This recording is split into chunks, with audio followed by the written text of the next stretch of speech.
اے نبی، تم سے پوچھتے ہیں کہ کون کون سی چیزیں ان کے لیے حلال ہیں۔ ان سے کہہ دو کہ سب پاکیزہ چیزیں تم کو حلال ہیں، اور وہ شکار بھی حلال ہے جو تمہارے لیے ان شکاری جانوروں نے پکڑا ہو جن کو تم نے سدھا رکھا ہو، اور جس طریق سے اللہ نے تمہیں شکار کرنا سکھایا ہے اس طریق سے تم نے ان کو سکھایا ہو۔ تو جو شکار وہ تمہارے لیے پکڑ رکھیں اس کو کھا لیا کرو، اور شکاری جانوروں کے چھوڑتے وقت اللہ کا نام لے لیا کرو،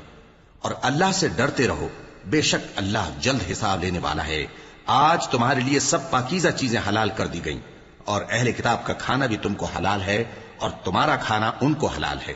اور پاک دامن مومن عورتیں اور پاک دامن اہل کتاب عورتیں بھی حلال ہیں، جبکہ ان کا مہر انہیں دے دو، اور نکاح سے عفت قائم رکھنی مقصود ہو، نہ کہ کھلی بدکاری کرنی اور نہ چھپی دوستی کرنی۔ اور جو شخص ایمان کا منکر ہوا اس کے عمل ضائع ہو گئے اور وہ آخرت میں نقصان پانے والوں میں ہوگا۔ مومنو، جب تم نماز پڑھنے کا قصد کیا کرو تو اپنے منہ اور کوہنیوں تک ہاتھ دھو لیا کرو، اور سر کا مسح کر لیا کرو، اور ٹخنوں تک پاؤں دھو لیا کرو،